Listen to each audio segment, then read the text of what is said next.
বিরতির পর একটু চোখ রাখবো দক্ষিণ 24 পরগনা খবরে, কারণ সেখানকার পাথর প্রতিমা বাজারে কেরোসিন গোডাউনে আজকে আগুন লেগে যায়। সে ছবি আপনারা দেখতে পাচ্ছেন এক্সক্লুসিভলি 24 ঘন্টার পর্দায়।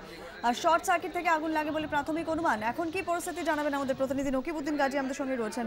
নকিব, বলে রাখি, সুন্দরবন এলাকায় পাথর প্রতিমার বাজারে হঠাৎই সকালবেলা এই বাজারের মধ্যেই দাউ দাউ করে আগুন জ্বলতে দেখে এলাকাবাসীরা এবং বাজারে যারা এসেছিল বাজার করতে, সেই সময় কিন্তু অচকিত হয়ে যায় এলাকাবাসীরা যে কি হবে, লাগলো কি হবে।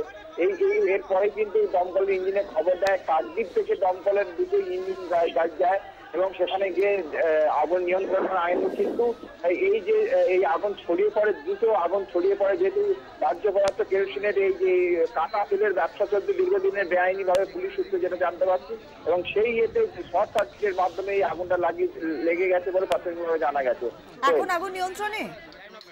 এই মুহূর্তে দুটি জলের যে ইঞ্জিন এসছে, সেই ইঞ্জিনের জল দেওয়ার পরে কিন্তু আগুন নিয়ন্ত্রণে হলেও কিন্তু যেহেতু কেরোসিনের যে কাটা তেল সেটা কিন্তু এখন পর্যন্ত এই নেওয়ানোর কাজ চলছে বলে আমরা দমকল সূত্রে জানতে পারছি। ধন্যবাদ নকিব, পরিস্থিতির উপর নজর রাখো। আবারও তোমার সঙ্গে পরবর্তীতে যোগাযোগ করছি।